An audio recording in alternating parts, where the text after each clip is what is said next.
সকাল হয়ে গেছে, মাঠ ডাকতাছে। একটু চা খায় যাই। চা পরে হইব, আগে মাঠে যাই। ধান লাগাইতে হইব আজকে।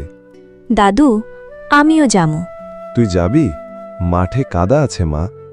কাদা হইলে কি, তুমি যাও, আমিও যামু। প্রতিদিন এভাবেই শুরু হতো তাদের দিন। ভোর হতে না হতেই মাঠে ধান লাগানো, আগাছা তোলা, মাটি কোপানো।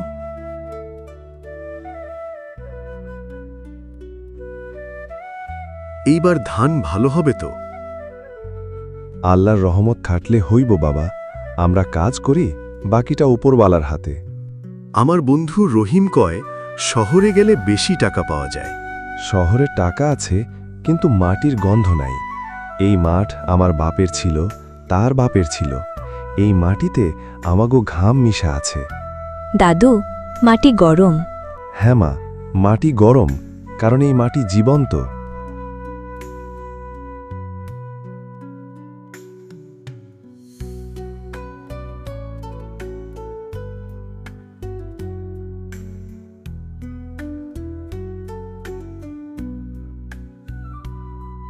দাদু, ভাত খাও, মা রান্না করে দিছে। কি রান্না করছে? আলু ভর্তা আর ডাল, আর একটু শাক। আবারও আলু ভর্তা? কালু, আলু ভর্তা আছে মানে পেটে খাবার আছে। অনেকের সেটাও নাই, শকর করো।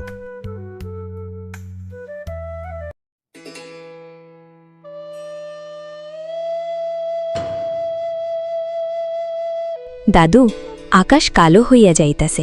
ঝড় আসতেছে মনে হয়। হ্যাঁ, তাড়াতাড়ি গোছাও সব, চলো বাড়িতে।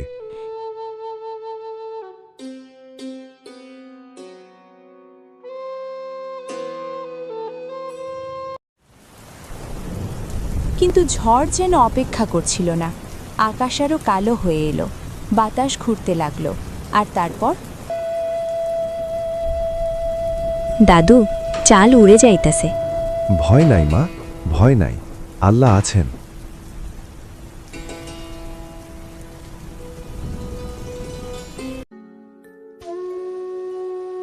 দাদু, কাঁদছো কেন?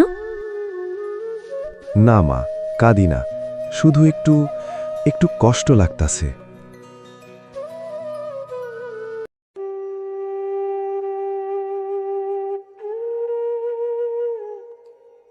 রমেশ ভাই, কি অবস্থা? ঘরের কি হয়েছে?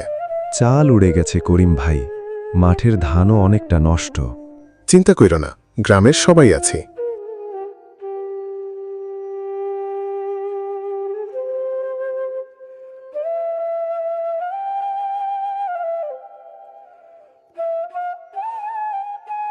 পারুল মা, এই নাও, একটু মুড়ি খাও।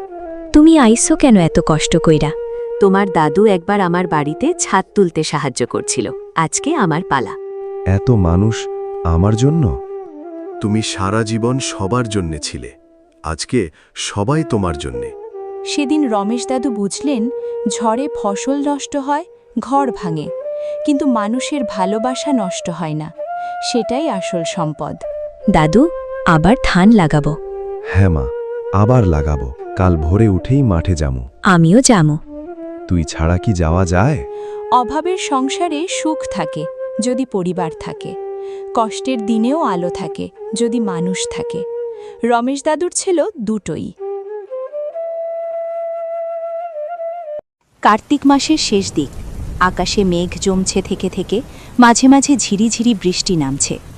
গ্রামের নাম রসুলপুর। এই গ্রামেরই মাতব্বর গোস্সার মানুষ ছিলেন হাশেম মোল্লা। বয়স হয়েছে, শরীরে আগের মতো জোর নাই, কিন্তু মাথায় বুদ্ধি এখনও কমেনি একরত্তিও। হাশেম মোল্লার 3 ছেলে, 3 ছেলের 3 বউ। বড় বউ রহিমা, মেজ বউ জোহরা আর ছোট বউ আমেনা। রহিমা আর জোহরা দুইজনেই কথায় পাকা, চালাক চতুর, আর মনে মনে হিংসুটে। সংসারে কে কতটুকু পেল, কে কি পড়ল, কার গয়না বেশি চকচকে, এসব নিয়েই তাদের দিন কাটে। ছোট বউ আমেনা এসবের ধারে কাছেও নাই।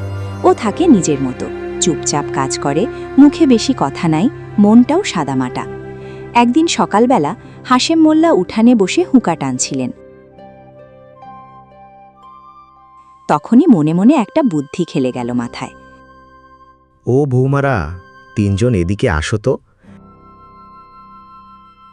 3 বউ এসে দাঁড়ালো উঠানে। হাশেম মোল্লা পকেট থেকে বের করলেন 3টে 10 টাকার নোট। এই টাকা দিয়ে বাজার থেকে যে যার মতো তরকারি কিনে আনবা। শর্ত একটাই, কেউ কারো তরকারি দেখবা না, কি কিনতেছো কেউ কাউরে কবা না। দুপুরে রান্না হবে, আমি নিজে খেয়ে দেখব কার হাতের রান্না সবচেয়ে ভালো। যে জিতবে তারে আমি নিজের গলার হাসুলি দিয়ে দিব। এই কথা শুনেই রহিমা আর জোহরার চোখ চকচক করে উঠল। হাশেম মোল্লার গলার সোনার হাসুলিটা এই গ্রামে বিখ্যাত, ভারী আর দামি। বাজারের পথে রহিমা আর জোহরা একসাথেই হাঁটা দিল, কিন্তু মনে মনে দুইজনেই দুইজনের ওপর নজর রাখছে। জোহরা মনে মনে ভাবল, রহিমা আপা নিশ্চয়ই ভালো কিছু কিনব, আমারে যেন টেক্কা দিতে না পারে, আমি বরং সবচেয়ে দামি জিনিসটাই কিনি। বাজারে গিয়ে জোহরা সোজা গেল মাছের আড়তে। বড় একটা রুই মাছের মাথা কিনল চড়া দামে। ভাবল, মাছের মাথা দিয়ে যদি একটা ঘণ্ট রাধা যায়, শ্বশুর খুশি হয়ে যাবেই। রহিমা আবার অন্য পথে হাঁটল। সে গেল মাংসের দোকানে, 1 টুকরা খাসির মাংস কিনল, দামও গুনল বেশি।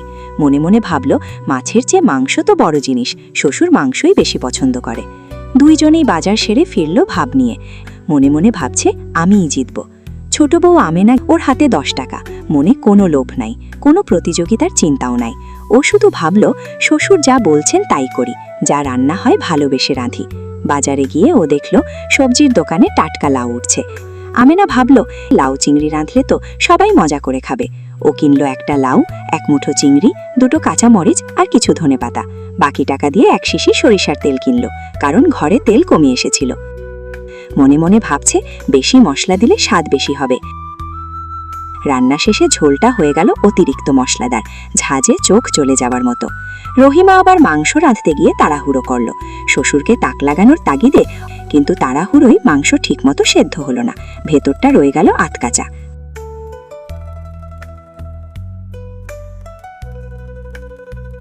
দুপুরের খাবার সময় 3 বউ একে একে তাদের রান্না নিয়ে এলো।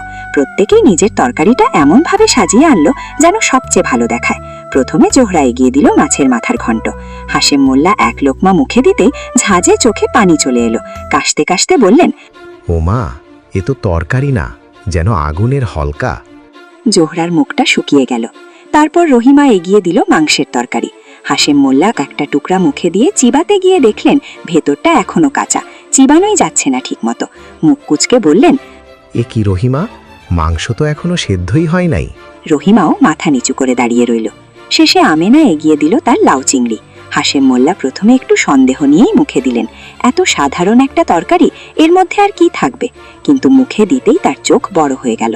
লাউটা এমন নরম হয়ে গলে গেছে মুখে, চিংড়ির স্বাদ পুরো তরকারিতে মিশে গেছে, না বেশি ঝাল না বেশি মিষ্টি, ঠিক যেন মায়ের হাতের রান্নার মতো। তিনি আরেক লোকমা নিলেন, তারপর আরেকটা। শেষে বললেন, শোনো বৌমারা, আমি এই পরীক্ষা এমনি এমনি করি নাই। আমি দেখতে চাইছিলাম কার মনটা কেমন। যে বেশি দামি জিনিস কিনছে সে ভাবছে দাম দিয়েই স্বাদ হয়, কিন্তু রান্নার আসল কথা হইল ভালোবাসা আর যত্ন, দাম দিয়ে না। তোমরা 2 জন এত দামি জিনিস কিনলা, কিন্তু মন দিয়া রান্ধো নাই, খালি একজন আরেকজনরে টেক্কা দেওয়ার চিন্তায় আসিলা। আর আমেনা ও সামান্য লাউ চিংড়ি কিনছে, কিন্তু মন দিয়া ভালোবাসা দিয়া রাঁধছে, এই জন্যেই ওর রান্নাই সবচেয়ে ভালো হয়েছে। তারপর তিনি নিজের গলার সোনার হাসুলিটা খুলে আমেনার হাতে দিলেন। রহিমা আর জোহরা লজ্জায় মাথা নিচু করে ফেলল। তারা বুঝল, হিংসা আর লোভ দিয়ে বড় কিছু জেতা যায় না, বরং সাদাসিধা মন আর যত্নই আসল জয় এনে দেয়।